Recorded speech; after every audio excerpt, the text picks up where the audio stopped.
দাদা ভাই এগিয়ে চলেন, আল্লাহ আছে আপনার সাথে।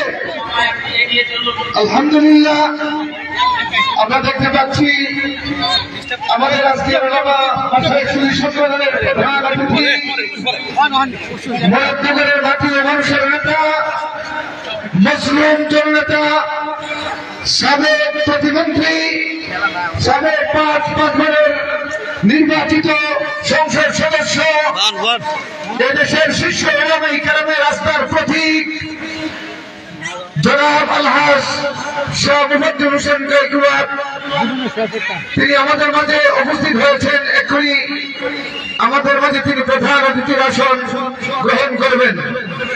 সম্মানিত উপস্থিতি, ইতিমধ্যে আমাদের মাঝে উপস্থিত হয়েছেন বাংলাদেশের অন্যতম শ্রেষ্ঠ তরুণ ইসলামী গবেষক, ফিরকায়ে বাতিলের বিরুদ্ধে আপসহীন কণ্ঠ, বিশিষ্ট ইসলামী কলামিস্ট, গবেষক ও লেখক, প্রিয় বন্ধুবর মাওলানা